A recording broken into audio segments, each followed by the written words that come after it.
God bless America again. You must know the trouble that she's in. Wash her pretty face, dry her eyes. Hello and welcome to Off the Shelf Reviews. I'm Iain. And I'm Gary. And today we're going to review 1995 movie by Michael Moore, Canadian Bacon. Iain, why don't you give us the synopsis? Well, the story follows the President of the United States and how he realizes he's losing voters because he hasn't gone to war with anybody. He chooses a few countries to invade but realizes that the Americans are too powerful to take them on and decides that he wants to invade Canada. John Candy, the sheriff of Niagara Falls, decides that he's going to lead the invasion. This is a film by Michael Moore, who has perhaps become most famous for his documentary work, Bowling for Columbine and Fahrenheit 9/11. And this is his fictional movie, which would kind of, as looking back on, encompass sort of his life's work in terms of his propaganda, or whichever way you look at it, his view of America. I mean, he has very strong beliefs, so whether you agree with him or disagree with him, he definitely raises some interesting questions which people should ask, because the answers are not always so clear.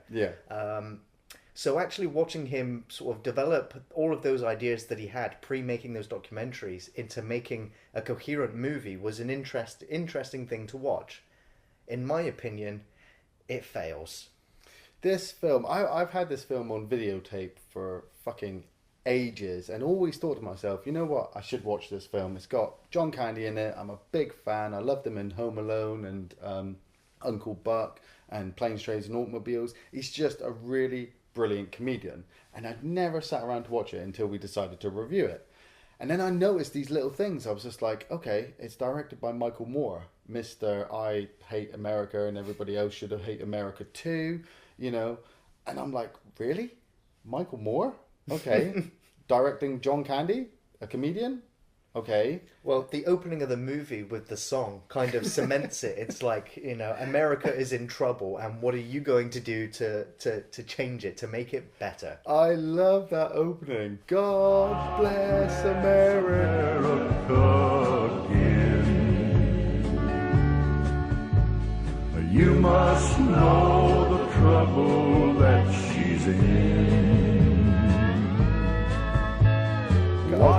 Okay, I'm getting in it. I'm getting into it. Getting in the mood. I'm in the mood. Come on, let's save America. And then you've got Benny from Deep Rising, who is trying to tie himself to the wheel of his car so he can drive his car off Niagara Falls because he's depressed because the factory that he worked at that makes guns has closed down because the president isn't going to war and everybody hates him. So that obviously opens the door for the president to go to war so that everybody will love him. You follow? and then the car breaks down and he falls out of the car all sellotaped up, and the president just drives past him, just happens to drive past that exact moment. And then he tries to throw himself over the ledge, and that's when we get introduced to John Candy and his partner Rhea Perlman. And they're actually getting paid. We get told by a news reporter that these police officers get paid extra money for fishing out dead bodies from Niagara Falls. Meanwhile, in other news, due to the record number of laid-off workers jumping to their death in Niagara Falls, the City Council has just approved an incentive program. Sheriff's deputies who actually managed to talk someone out of jumping will be getting $25. If they have to go and retrieve the body, they'll be getting $50. So they're actually egging him on to the jump falls so that they can get extra money. And I'm like, okay, is this supposed to be funny? I mean, I was caught up with the whole Michael Moore bit of, you know, this is the way America is run, but now am I supposed to be laughing because they want this guy to commit suicide? There are some funny moments in the film. That's genuine, but the fact that these comedy moments are kind of separated out by this propaganda sort of filler stuff where it's very anti-American establishment, everything else attacking the looking at the aggressive American sort of political agendas. Yeah. And then it cuts to these sort of satirical, funny moments, but because they're kind of joined in with this mesh of ideas, the jokes don't really pay off that well. No. If they were just sort of small sketches, it would work really well. Yeah. But as a coherent whole movie, the jokes just fall flat. And to be honest, I think I only laughed maybe once or twice throughout the whole film. And that is a big problem for it being a comedy movie. Yeah. I do really like John Candy. As you said earlier, John Candy is a fantastic actor. He was taken way before his time. He is one of the most charismatic comedians of my childhood, as you've already mentioned some of his movies like Home Alone or Uncle Buck. Yeah. Cool Runnings, Yeah. Planes, Trains and Automobiles. I mean, every time, any movie that John Candy's in, the tone is almost immediately lightened up. Yeah. He is just a larger-than-life, bubbly, charismatic person. And so even though this, unfortunately, was his last released movie, it wasn't the last movie he worked on, Yeah. but it was the last movie released with his name on it. It's an absolute travesty. He does his best in this movie, and all of the scenes with him in it are phenomenal just because he just captivates your attention. Yeah. Whether you're laughing at him or not, you're still going to be entertained by him. And that can also be said by most of the supporting cast. Yeah. Rip Torn in particular for me stood out quite a bit. But the dialogue that they're given is just hacked. It doesn't have the finesse of true comedic writing. Yeah. And so a lot of the jokes just fall really, really flat. Attaboy, Stu!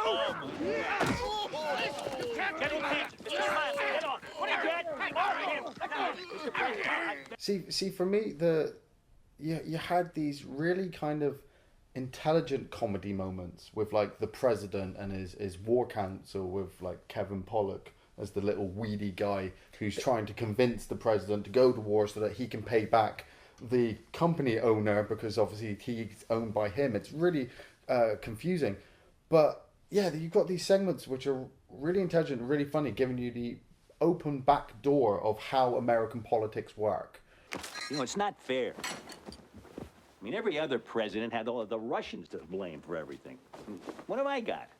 You know, Mr. President, it is really too bad that the Russians are no longer in the game. Hell, they weren't much fun anyway. Never got to kill a single one of them. Yes, General, but without them, you and your friends would have had to get real jobs. That isn't funny, Stu. You know, Stu's got a point. What point, sir? Well, of course, you've got a point, too. And then you're getting handed back to John Candy, and he's just running around. He'll run into a room, make a really funny scene, and then run back out again. And then we get thrown back to the intelligence stuff. And I'm just like, okay, I can't keep up with this ride, Michael. You're all over the place. You know, are you trying to take the piss out of America? Because if you are, you're succeeding. But if you want them to change, why are you making it sound like there is nothing to change? This is how America is. Yeah. You know, he tries to tell you that America will just go to war with anybody. And then they invite the Russians over for lunch.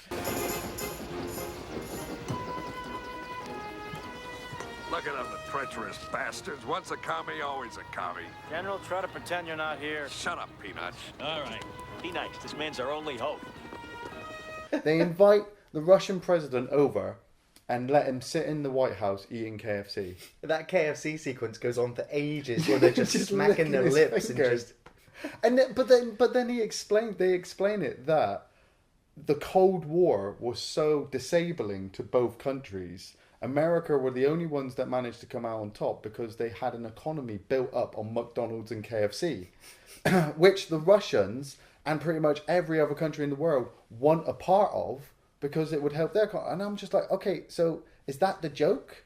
Is the joke the fact that they eat all this crap, that's how they're able to survive, but then you don't want them to eat the crap, so then they won't survive? They just now love the American commercialism, and therefore they've just completely sold to that. Yeah. And so it's like, yeah, America, you're number one now. You deal with the shit. We already gave up. You won. We are too busy trying to perfect universal indoor plumbing. That's right. Indoor plumbing. Maybe even a little central heating. A big Buick in every garage would be nice. A few cellular phones, a compact disc, MTV. What is the name of that other channel? VH1. Yes, VH1. Yes. You know, the president explains, doesn't he? You know, we've spent all this money on tanks and missiles and stuff like that. We've got enough, we can't use it. Wait. You don't go throwing your weight around for half a century threatening the whole goddamn peaceful, freedom-loving Western world, and then you just decide one day you don't want to tug the rope no more. Do you? Please, Huh? Mr. President. It builds up to John Candy invading Canada. He literally gets in a boat and goes over to Canada. And the first thing they do is they start littering. That's the American invasion force right there. Johnny Canuck! Now I must ask you to leave the park immediately and go back to where you came from. Scatter! Everybody back to the boat! Sir, you can't end your sentence with a preposition. Oh, really?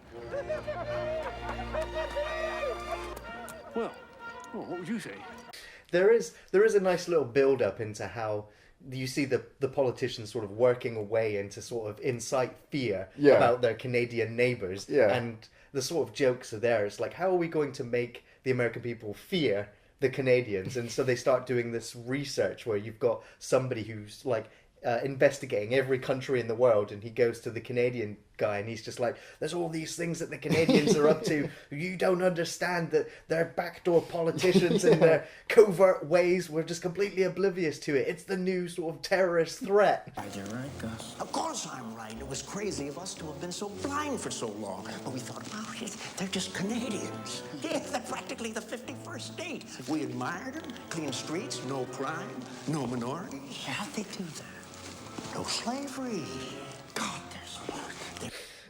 And so, like I said, it sounds funny on paper, but when you're watching it in the film, it just the material's there, but and the delivery's there. It's just the dialogue. It's not quite right. It's not finished.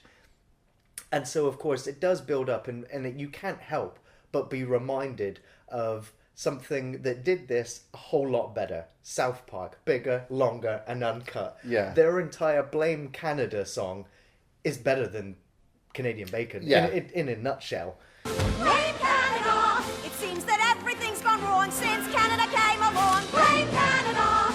Blame Canada! They're not even a real country anyway. What South Park did with Michael Moore is, I'm thinking, what this film did to Michael Moore back in 95. Yeah. You know, he had this really strong message that he wanted to deliver and took it to Hollywood, and Hollywood just went, you can put this message out, but you have to use John Candy to express this message. And it's like, how... Try to soften the tone, maybe. Yeah, I'm going to tell you how bad your country is, but I'm going to tell you in National Lampoon style, in Monty Python style, and you're just like, so I'm going to laugh.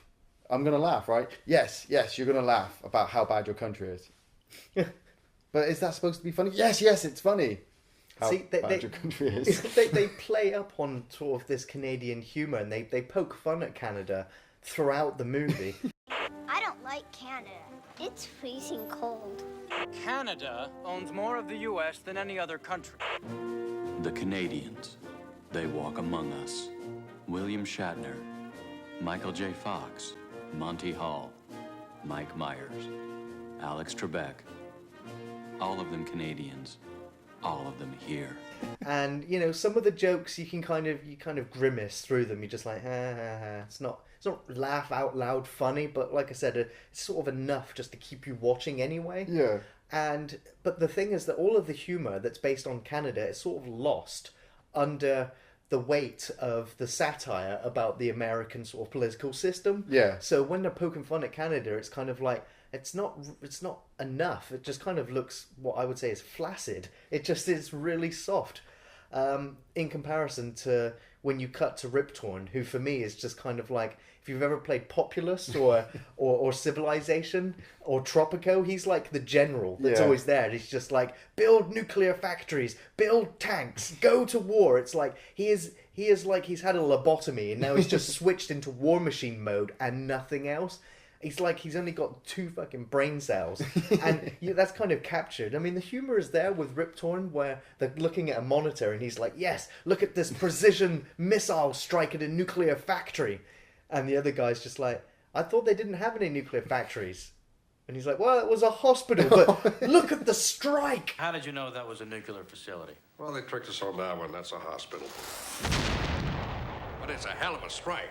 It was precision military aiming. See, it's like a joke like that. I laughed when he said it was a hospital. But then 2 seconds later, I'm stopped and I'm like, all those poor people. We've seen images like this in the media where they're like, oh, this helicopter attacked and killed like 30 civilians. Here's the missile strike. And you're like, oh my God. And then Rip Torn delivers the exact same piece. And you laugh and you're like...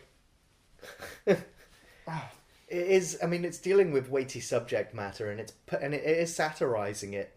Sometimes well, most of the time it fails. Yeah.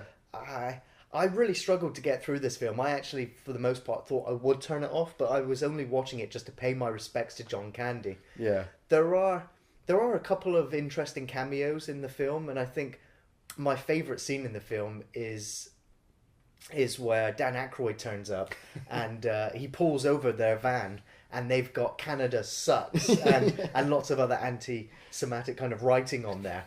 And Dan Aykroyd's pointing to the van and he's like, so do you see the problem here? And John Candy's just like, anything but the signs on the side. Yeah. And it reminded me very much of the scene from Monty Python's The Life of Brian, where they kind of got the graffiti scene with John Cleese and sort of the Roman sort of language. Yeah. And so he says that the problem with the graffiti on the van is that it needs to be in both Canadian and French Canadian. Yeah. In French, if you please.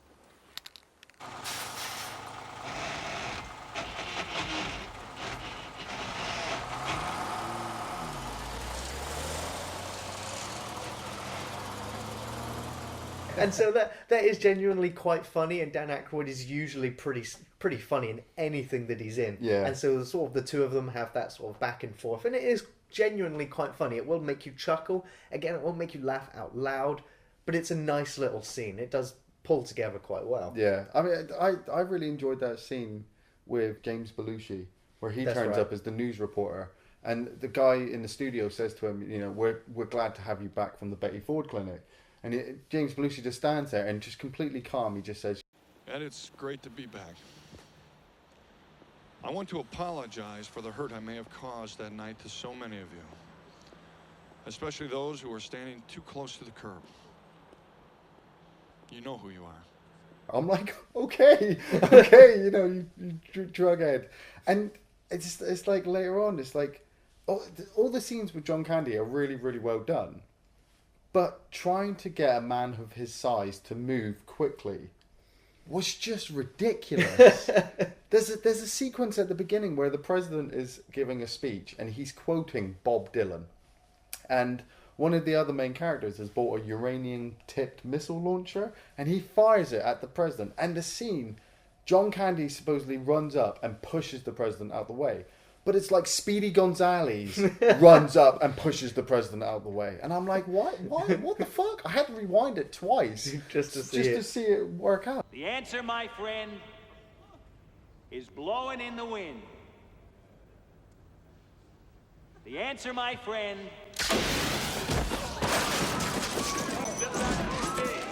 And then later on, it's where he's running to the top of the Toronto Tower. Spoilers right now. The Toronto Tower is actually an antenna built by an American weapons factory to launch all of America's nuclear missiles. Basically, this factory owner created this program to launch all of America's nuclear missiles and then sold it to the highest bidder, who happened to be Canada. They think it's a weather control system. They think it's a weather control system. And so John Candy's girlfriend has gone there because she's wanted to shoot Canadians with her M16 with grenade launcher. And so John Candy decides to go walk to the top to find her. And then he looks up and there's like 3,000, 30,000 steps. I don't know how many. And you're led to believe that John Candy walked all the way up. All the way up these stairs. And I'm like, that's funny. Yeah. That's really funny if you want me to believe he's going to walk all the way up there. It does, again, it reminded me of Ghostbusters, where they all have to climb up the tower with their proton packs on. Hey, where these stairs go? They go up.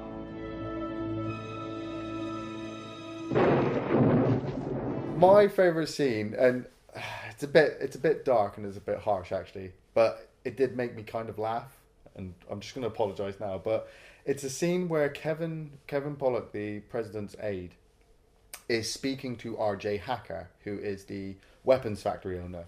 And Hacker explains about the weather system that he sold the Canadians, and explains to Pollock that maybe if they blow something up on American soil and blame the Canadians, it will actually unleash all war.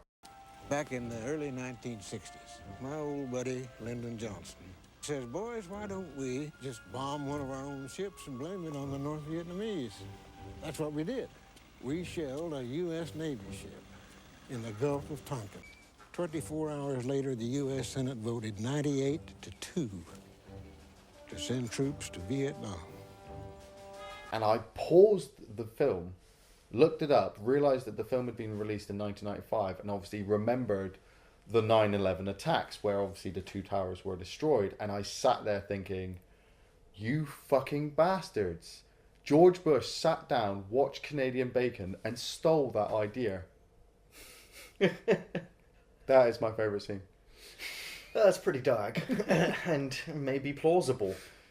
Like I said, I have a couple of favourite scenes, all of them pretty much involving John Candy. Yeah. I think the first time I laughed out loud in the movie, there's a scene where they go to a hockey match and he shouts out that Canadian beer sucks. And the game stops, the refs stop, the players stop, all of the fans stop, and they all look at him. And that almost instantly incites a riot. And so he's being arrested, and it cuts back later on. You can see that he's being taken away. Everyone's chanting that he be dealt with. Yeah. And then he's like, what? What? Embassy. All I said was Canadian beer sucks.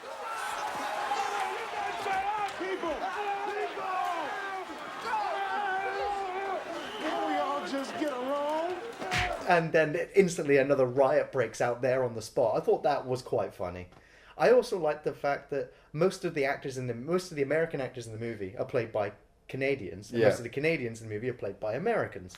So there's a nice little play on there, but it only makes it slightly more humorous if you're aware of that going into watching the film. There is also a nice little sequence where they tie up this old man and woman that's running the entire electrical grid for Canada. I forgot about that. And they tie them up, and when they leave, they're like, we'll come back tomorrow to untie you. And the little old lady's just like... You know, I could get to like this. Really? Like, aww, really? There is one more sequence as well that I did also think was quite funny. And that's the sequence where they're at a campfire sort of exchanging stories. Yeah. And you have that legendary piece of dialogue, which I think is probably the best scene in the film. And they talk about how the black man always dies first in a movie. I mean, it's a common sort of trope in horror movies. It's a sort of common sort of expression as well. Yeah. You hear it pop up over and over and over again. Just so to actually see that conversation take place in the movie. Yeah. And then obviously the payoff to it in the film is dire, where he just hears the wolf in the background, and then he's just like, oh, I'm gonna die. It's like, well, that was unnecessary. Yeah. But the actual conversation itself was quite intelligent. Or, well, not intelligent, but it was quite smart. Think about it, man. Unforgiven, Alien, Rocky IV, The Shining, Star Trek II, Forrest Gump, Witness, Annie Hall. Not Annie Hall. no, Night of the Living Dead. That's the one. And what about that brother in Jurassic Park, man? Oh, that was cool. There was 2 black guys who died in that one. That was a twofer. You must be really pissed off at that one. See, that's what we mean.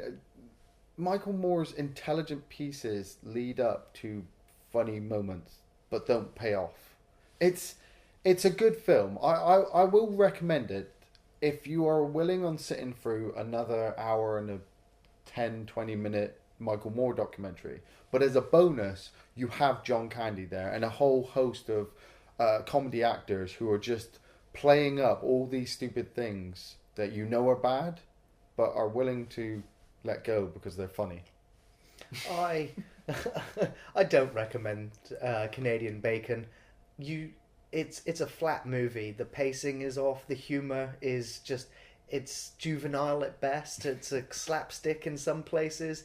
It's not very funny at all. It's only worth watching if you are a huge John Candy movie fanatic. If you've seen every other one of his movies, you have to check out Canadian Bacon just to see where, unfortunately, his career sort of ended. Yeah. And hopefully, well, Michael Moore's career should have ended, especially as a filmmaker. Thankfully, it has.